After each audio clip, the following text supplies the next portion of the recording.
আপনার ঘরের আয়নাটা কি শুধুমাত্র আপনার প্রতিবিম্ব দেখায়, নাকি সেখানে লুকিয়ে থাকে অন্য কারো উপস্থিতি? আজকের এই ঘটনা এমন একটি আয়নাকে ঘিরে যা বদলে দিয়েছিল একটি পরিবারের জীবন। আপনি কি জানেন কিছু আয়না নাকি মানুষের আত্মাকে বন্দী করতে পারে? আজ আমরা শুনব এমনই এক ঘটনার কথা, যা শুনলে আপনি হয়তো আপনার বাড়ির আয়নার সামনে দাঁড়ানোর সাহস পর্যন্ত করবেন না। তো চলো আজকে আমাদের 36 নম্বর এপিসোড শুরু করা যাক। এবং এপিসোড শুরু করার আগে সবার প্রথমে আপনাদের জানাই যে আপনারা অনেকেই আমাদের ঘটনাগুলি শুনছেন কিন্তু এখনো পর্যন্ত সাবস্ক্রাইব করেননি।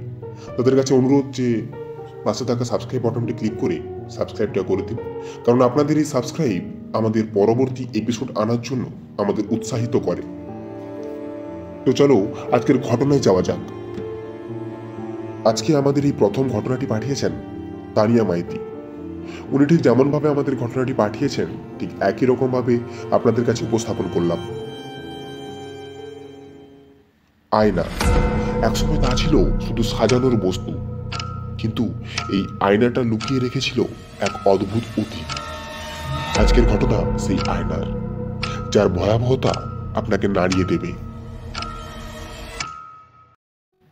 আমি তানিয়া মাইতি। আজকের এই ঘটনাটি এতটাই ভয়ঙ্কর যা তোমরা কখনো ভাবতে পারবে না।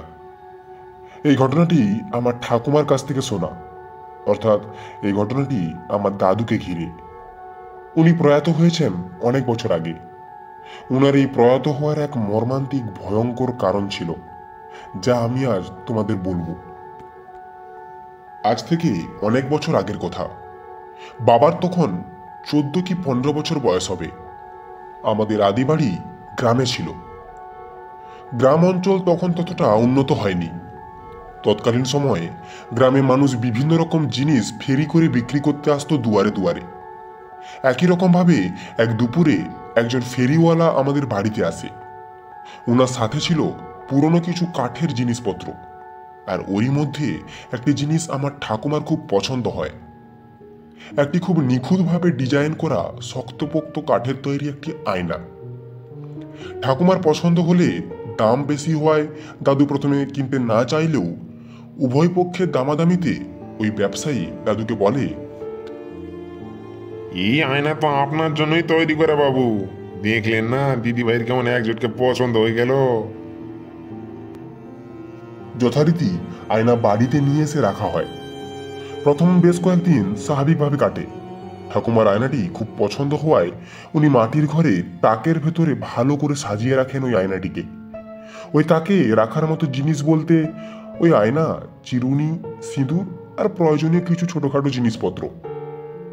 আয়নাটিকে বাড়িতে নিয়ে আসার দিন কয়েক তেমন কোনো সমস্যা না হলেও ধীরে ধীরে বাড়িতে অদ্ভুত কিছু পরিবর্তন আসে।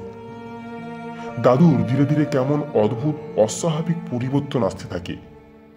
সবচেয়ে আশ্চর্যের বিষয় এই যে সারাদিন আয়নাটিকে পরিষ্কার থাকলেও রাতের মধ্যে কেমন যেন ওই আয়নার উপর সিঁদুর লেপে যেত, এবং মাঝে মধ্যে ঠাকুমার সিঁদুর কৌটো অস্বাভাবিকভাবে উল্টে পড়ে যেত। প্রথমে এইসবের দিকে গুরুত্ব না দিলেও ধীরে ধীরে এমন অস্বাভাবিকভাবে সিঁদুর কৌটো প্রায় প্রতিদিন পড়ে যাওয়া, দাদুর এমন পরিবর্তন, খিটখিটে মেজাজ ইত্যাদি দরুন সংসারে ক্রমশ অশান্তি বাড়তে থাকে। একদিন দাদু এবং ঠাকুমার অশান্তির মাত্রা বেশি হওয়ায় ঠাকুমা রাগ করে তার বাপের বাড়ি চলে যায়। আর এরপর থেকেই যেন ঘটনা আরো ভয়াবহ রূপ ধারণ করে। বাড়িতে দাদু আর বাবা থাকতো। দাদুর মনে হতো হঠাৎ হঠাৎ কেউ যেন ঠাকুমার কণ্ঠে দাদুকে ডাকছে। রাত্রে ঘুমানোর সময় দাদু অনুভব করত কেউ যেন ওনার পাশে শুয়ে আছে। এমনকি ওনার হাত অথবা পা যেন দাদুর গায়ের উপরই লেগে আছে। ভয়ে চমকে উঠলে তারপর কোনো কারোরই অস্তিত্ব খুঁজে পাওয়া যেত না। হঠাৎই কয়েকদিনের মাথায় দাদু খুব অসুস্থ হয়ে যায়। তাই ঠাকুমা বাপের বাড়ি থেকে ফিরে আসে। এই সময় আরো কিছু অদ্ভুত ঘটনা ঘটে। একদিন দাদু ঠাকুমাকে এক গ্লাস জল চাইলে ঠাকুমা তৎক্ষণাৎ এক গ্লাস জল নিয়ে আসে, কিন্তু অদ্ভুতভাবে ঠাকুমা তার মুখ ঘোমটা ঢেকে দাদুর সামনে হাজির হয়। পরে ওনাকে এমন ঘোমটা টেনে ভেতরে আসার কারণ জানতে চাইলে উনি জানান ঠাকুমা নাকি দাদুর ডাকই শুনতে পায়নি, আর উনি নাকি দাদুর জন্য জলও নিয়ে আসেনি। এমনই একদিন রাত্রে দাদু হঠাৎ ঠাকুমার চিৎকার শুনে অসুস্থ শরীরে তাড়াতাড়ি করে ছুটে বেরিয়ে যায় রান্নাঘরে। ওখানে গিয়ে দাদু ঠাকুমার কি হয়েছে জানতে চাওয়ায় ঠাকুমা বলেন, কই না তো, আমার তো কিছুই হয়নি। এমনই অদ্ভুত সব ঘটনা ঘটতে থাকে। একই রকম ভাবে প্রতিদিনই কোনো না কোনো ভাবে ঠাকুমার সিঁদুরের কৌটো উল্টে পড়ে যেত নিচে, এবং গোছানো জিনিসপত্র এলোমেলো হয়ে যেত। রাত্রে দাদু কারো সঙ্গে যেন বিড়বিড় করে কথা বলতো। অদ্ভুতভাবে হঠাৎ হঠাৎ হেসে উঠত। উনি কার সঙ্গে কথা বলছে জানতে চাইলে উনি বলতেন উনি নাকি ঠাকুমারই সঙ্গে কথা বলছেন, কিন্তু অবাক করার বিষয় ঠাকুমা ওনারই পাশে শুয়ে আছেন। একদিন রাত্রে খাওয়া দাওয়া সেরে যথারীতি সবাই ঘুমোতে যায়। দাদু অসুস্থ হওয়ায় তাড়াতাড়ি ঘুমিয়ে পড়েছিলেন। হঠাৎই অসুস্থ শরীরে তড়িঘড়ি করে উঠে ঘরের দরজা খুলে বেরিয়ে যাবেন, হঠাৎই ঠাকুমা ওনাকে আটকে এত রাত্রে তাড়াহুড়ো করে কোথায় যাচ্ছেন জানতে চাইলে উনি জানায় বাইরে থেকে যেন ঠাকুমার গলায় দাদুকে যেন কেউ ডাকছে, তাই উনি তাড়াহুড়ো করে বাইরে যেতে চেয়েছিলেন। এমন সব অস্বাভাবিক ঘটনা দিন দিন বাড়তে থাকে। তার জন্য দাদু এবং ঠাকুমা পাড়ার এক বিশিষ্ট গুণিনের কাছে এসবের সমাধানের উপায় জানতে চাইলে উনি এক অদ্ভুত কথা বলেন। উনি বলেন আমাদের বাড়িতে কোনো মহিলার আত্মা নাকি দাদুর সঙ্গে সহবাস করেছে, অর্থাৎ কোনো মহিলার আত্মা দাদুর উপর ভর করে আছে। উনি জানান বাড়িতে এক বিশেষ তন্ত্র যোগ করতে হবে। তারপর ওনার কথা মতো বাড়িতে গুণিনকে নিয়ে আসা হয়। উনি বাড়িতে আসা মাত্র ওনার চোখ পড়ে ওই আয়নার উপর। উনি এক ঝলকেই বুঝতে পারেন এই সবকিছু ঘটনার মূল সূত্রপাত কোথা থেকে শুরু হয়েছে। বিশেষ তন্ত্রযুগের সময় উনি জানান ওই আয়নার উপর কালো জাদু করে কোনো মহিলার আত্মাকে ওর মধ্যে আটকে রাখা হয়েছে, আর ওই মহিলাই দাদুর উপর ভর করেছে, আর ধীরে ধীরে দাদুকে তার বশে করছে এবং সামনের অমাবস্যায় দাদুকে তার কাছে নিয়ে চলে যাবে, অর্থাৎ দাদুকে মেরে ফেলবে। এই কথা শুনে সবাই হতভম্ব হয়ে যায়।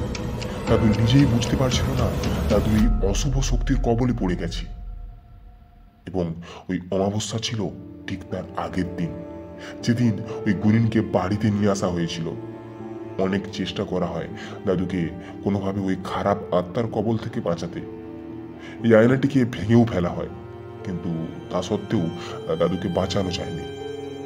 পরের দিন রাত্রে ঘুমের ঘরে হঠাৎই চিৎকার করে ওঠে এবং তৎক্ষণাৎ মুখ দিয়ে রক্ত উঠে দাদু মারা যায়। আমি এটা পরে শুনেছিলাম যে ওই গুণিন নাকি ঠাকুমাকে বলেছিল ওই মহিলার আত্মা নাকি ওই আয়নার সঙ্গে আমাদের এই বাড়িতে এসেছিল, এবং ওই মহিলার অতৃপ্ত আত্মা কোনো মুক্ত আত্মার সঙ্গে মিলিত হলে ও নাকি ওর বন্দিদশা থেকে মুক্তি পাবে। তাই সে দাদুকে অনেকভাবে নিজের কবলে করার চেষ্টা করেছিল। এবং ঘটনার প্রথমে যে আপনাদের বলেছিলাম রাতের দিকে এই আয়নায় সিঁদুর মাখা হয়ে যেত। এর কারণ হলো ওই অতৃপ্ত আত্মা ওই সিঁদুর কৌটো থেকে নিজেই সিঁদুর মাখত, এবং বারবার সিঁদুর কৌটোটি উল্টে ফেলে দেওয়ার কারণ হলো ওই আত্মা আমার ঠাকুমাকে মারতে চেয়েছিলেন, দাদুকে নয়। তাই বারবার সিঁদুরের কৌটো ফেলে দিত। কিন্তু হঠাৎই তান্ত্রিকের তন্ত্রযুগের সাহায্যে ওই আত্মাকে দাদুর শরীর থেকে ছাড়াতে চাইলে ওই আত্মা নিজের সিদ্ধি সাধনের জন্য দাদুকে মেরে ফেলেছিল। তো এই ছিল ঘটনা। এই ঘটনাটি ঠাকুমা আমাকে শোনানোর শেষে নিজে খুব কান্না করেছিলেন। ঠাকুমা এখনো নিজেকে দোষারোপ করে বলেন যে ওনার জন্যই নাকি দাদু মারা গেছেন। তো এতক্ষণ আমরা আমাদের প্রথম ঘটনাটি শুনলাম। ঘটনাটি সত্যিই খুব মর্মান্তিক এক ঘটনা।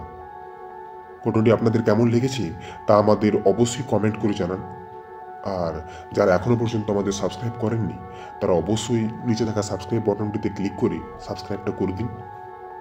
এবং আমাদের এই ভিডিও ডেসক্রিপশন বক্সে আমাদের হোয়াটসঅ্যাপ গ্রুপের লিঙ্ক রয়েছে। আপনারা ওই লিঙ্কে ক্লিক করে আমাদের হোয়াটসঅ্যাপ গ্রুপে যোগ হতে পারেন। এই গ্রুপে আপনাদের সাথে ঘটে যাওয়া ঘটনা আমাদের শেয়ার করতে পারেন, এমনকি আপনাদের মতামতও আমাদের পাঠাতে পারেন। তো চলো আজকের দ্বিতীয় ঘটনায় যাওয়া যাক। শ্মশানকে আমরা মৃত্যু বিদায়ের জায়গা বলি, কিন্তু কেউ কেউ বলে মৃত্যুর পর এখানে শুরু হয় অন্য এক জগৎ। আজ আমরা শোনাবো এমনই এক ভয়াবহ ঘটনার কথা, যা ঘটেছিল এক অদ্ভুত শ্মশানে, যেখানে সবাই শেষবারের মতো বিদায় জানায় তাদের প্রিয়জনকে। সেই জায়গায় কি সত্যি শান্ত? এক শ্মশানের ভৌতিক রহস্যময় অভিজ্ঞতা নিয়ে হাজির আজকের মিস্ট্রিয়াস কাহিনী। নমস্কার দাদা, আমি সুমন আদক সুন্দরবন থেকে বলছি। আজ আমি তোমাদের আমার সাথে ঘটে যাওয়া এমন এক ঘটনার কথা বলবো, যা শুনলে তোমাদের প্রত্যেকের গায়ের লোম দাঁড়িয়ে যাবে। আমি ছোট থেকেই ভূত প্রেতে বিশ্বাস করি না, এবং এই ভূত প্রেত জিনিসে অতটা ভয় পাই না, কিন্তু সবসময় বিভিন্ন রকম ভূতের ঘটনা শুনতে ভালোবাসি।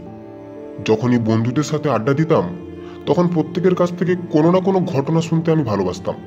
আর বর্তমানে আমি তোমাদের ঘটনাগুলো শুনি। আমার একজন প্রিয় বন্ধু ছিল, ওর নাম নয়ন। আমি ওর সাথেই ছোটবেলা থেকে পড়াশোনা করেছি। আর আমি আজকে যে ঘটনা কথা তোমাদের বলছি, তা আজ থেকে প্রায় 7-8 বছর আগের ঘটনা। তখন আমি ক্লাস 9-এ পড়ি। তখন আমি আমার এই বন্ধুর সাথে এদিকে ওদিকে ফাঁক টাইমে ঘুরে বেড়াতাম, আর সন্ধ্যার পর আমরা একটা ফাঁকা জায়গায় বসে আরও অন্যান্য বন্ধুদের সাথে আড্ডা মারতাম।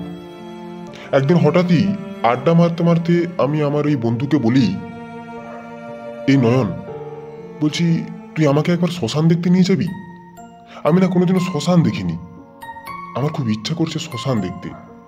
একবার সামনে গিয়ে দেখবো আর চলে আসবো। এমন কথা শুনে নয়ন প্রথমে কোনো কিছু না ভেবেই না বলে দেয়। ও বলে, আরে শ্মশানে কি কেউ ঘুরতে যায় নাকি? তাছাড়া বাবা মা যদি একবার জানতে পারে না, খুব বকা দেবে কিন্তু। এমন কথা শোনার পর আমি নয়নকে উত্তরে বলি, আরে কাউকে বলতে হবে না, চুপ করে যাবো, একটু দেখেই চলে আসবো।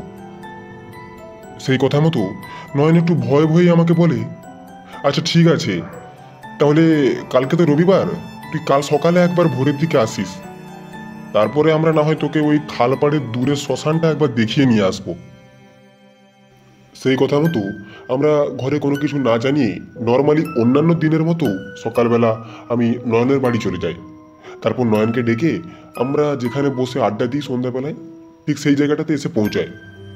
ওইখানে আসার পর নয়ন আমাকে আবারও একবার সাবধান করেছিল ওই শ্মশানে না যাওয়ার জন্য, কিন্তু আমি এতটাই জেদ করে বসেছিলাম, শেষ পর্যন্ত নয়ন আমাকে ওখানে নিয়ে যায়।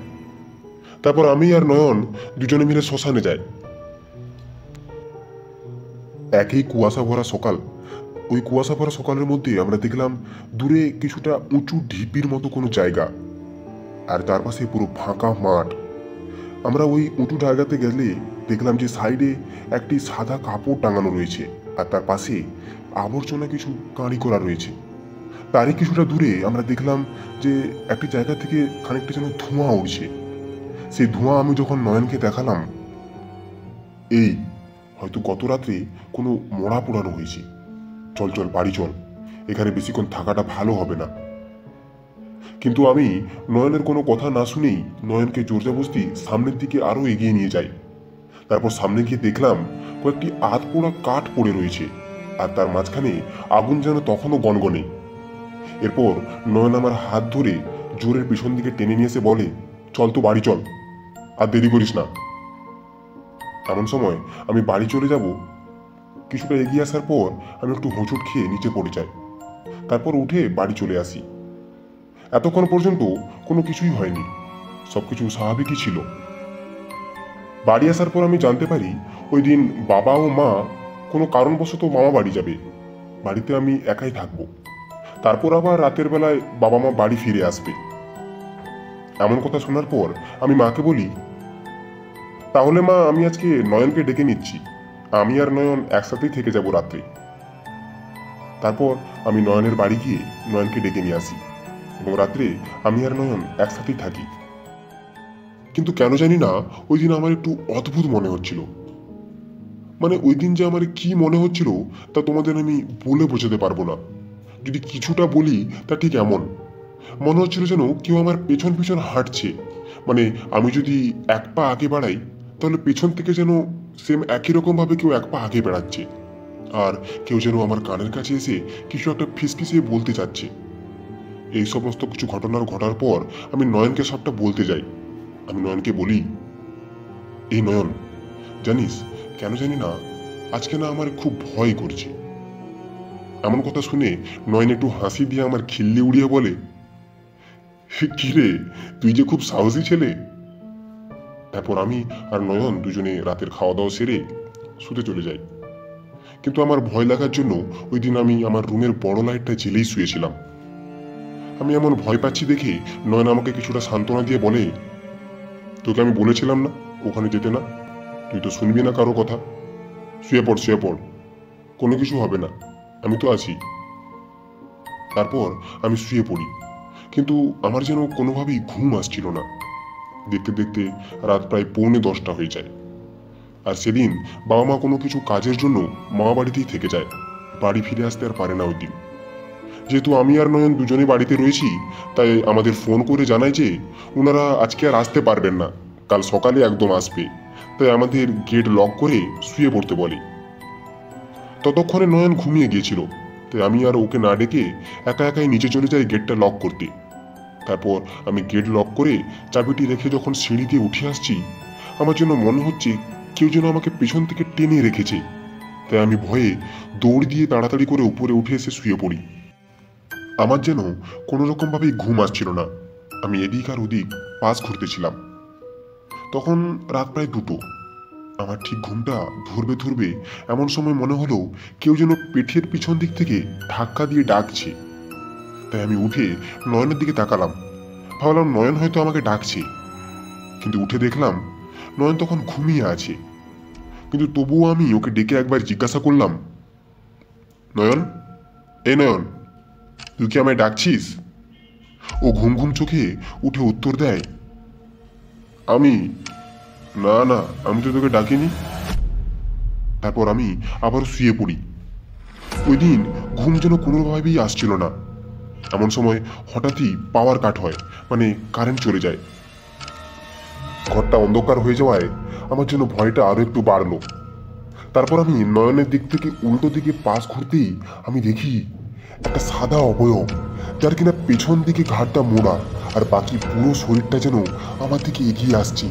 তার চোখ দুটো যেন একদম ঠিকরে বাইরে বেরিয়ে আসছে, আর তার গলা থেকে তার জিভ যেন এক হাত ঝুলে পড়েছে। এমন দেখে আমি ভয়ে চিৎকার করে উঠি। আমার চিৎকার শুনে নয়নেরও ঘুম ভেঙে যায় এবং আমি তারপর অজ্ঞান হয়ে যাই। আমার যখন জ্ঞান ফিরে আমি দেখি আমার চারপাশে বাবা, মা, নয়ন এবং আরো একজন ডাক্তারবাবু বসে আছেন। তারপর আমি জানতে পারি যে আমি অজ্ঞান হয়ে যাওয়ার পর নয়ন আমার বাবাকে ফোন করেছিল, তাই তৎক্ষণাৎ বাবা ওই রাত্রেই বাড়ি ফিরে আসে এবং ডাক্তার এসে আমার চিকিৎসা করে তারপর উনি চলে যান। তারপর আমি বাবাকে ও মাকে সবটা জানাই। ওনারা সবকিছু শোনার পর আমাকে খুব বকাবকি করে। তারপরের দিন সকালে বাবা আমাকে একজন কবিরাজ বাবুর কাছে নিয়ে যায়।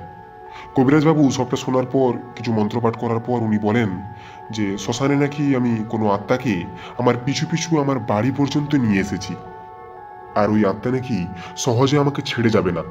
তাই উনি কিছু মন্ত্রপাঠ করে একটা তাবিজ আমাকে বানিয়ে দিয়েছিলেন, আর ওটা আমার শরীরের সাথে যেন সবসময় আমি পরে থাকি তা বলেছিলেন, কখনো যেন খুলে ফেলে না দিই বা হারিয়ে না ফেলি। আর কিছুদিনের মাথায় আরেকবার উনি আসতে বলেন, উনি আরো কিছু একটা তাবিজ দেবেন। তারপরে আমি ঘরে চলে আসি এবং তারপর থেকে একটু ভয় লাগা তরুণ আমি আর উপরে শুতাম না, আমি নিচেই বাবা মায়ের সঙ্গে ঘুমোতাম। একদিন বিকেলে আমি বাচ্চাদের সাথে খেলতে খেলতে আমার ওই হাতের তাবিজটি কোনোভাবে হারিয়ে ফেলি এবং সেই কথা আমি বাড়িতে এসে বলতে বাবা কবিরাজ মশাইকে জানাই। উনি বলেন যে কাজটা আমি ঠিক করিনি, উনি বারবার আমাকে সাবধান করে দিয়েছিলেন। তারপরেও এমন করায় উনি আমাকে বকা দেয় এবং তারপরে বলেন যে কোনো রকমভাবে রাতটা কাটাতে।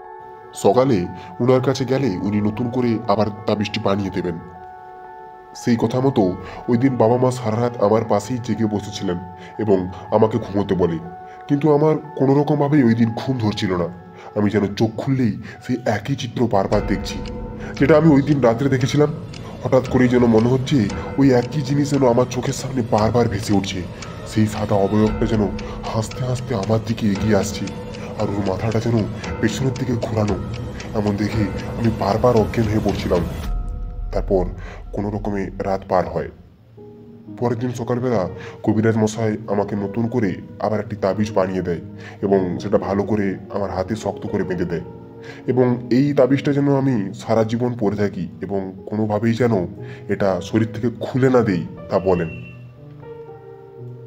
এরপরে আমার বাবা মা কি কারণে আমার সাথে এই সমস্ত কিছু ঘটছে তা জানতে চাওয়ায় এর উত্তরে পীর বাবা যা বলেন তা শুনে আমি একদম অবাক হয়ে যাই। উনি বলেন, আচ্ছা, একটু মনে করে বলো তো, ওই দিন ফেরার পথে তোমার সঙ্গে কি কারো সংস্পর্শ এসেছে? এই কথা শোনার পর আমি বেশ অবাক হই, কারণ ওই দিন শ্মশান থেকে ফেরার পথে কি হয়েছিল তা শুধু আমি আর নয়ন জানতো, কিন্তু কবিরাজ মশাই কি করে জানলেন তা ভেবে আমি বেশ অবাক হয়ে গেছিলাম।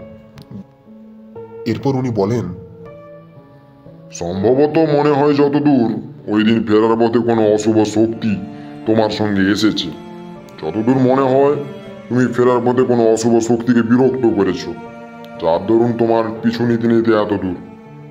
তবে যাই হোক, মাদুলি দিয়েছি, আশা করি ঠিক হয়ে যাবে। তবে শরীর থেকে ওটা কখনো খুলে পেল না আবার। তারপর ধীরে ধীরে সবকিছু স্বাভাবিক হয়ে যায়। এখন আমি ভালোই আছি, তেমন কোনো অসুবিধা নেই।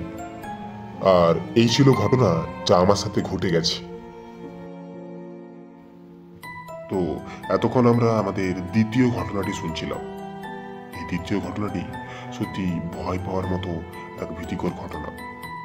তো আপনাদের ঘটনাটি কেমন লেগেছে তা অবশ্যই আমাদের কমেন্ট করে জানান, এবং কে কোথা থেকে আজকে আমাদের এই ঘটনাটি শুনছেন তাও অবশ্যই আমাদের কমেন্ট করে জানান।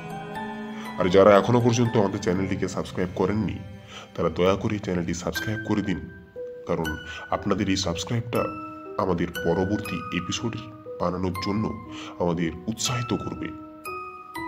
আর আপনাদের একবার মনে করিয়ে দেই, এমনই আপনাদের সাথে ঘটে যাওয়া কোনো ঘটনা বা আপনার বন্ধু বান্ধবদের সাথে ঘটে যাওয়া কোনো ঘটনা যদি থেকে থাকে তা আমাদের পাঠাতে আপনারা আমাদের মেল আইডিতে বা হোয়াটসঅ্যাপ নাম্বারে লিখে বা ভালো করে ভয়েস রেকর্ড করেও পাঠিয়ে দিতে পারেন।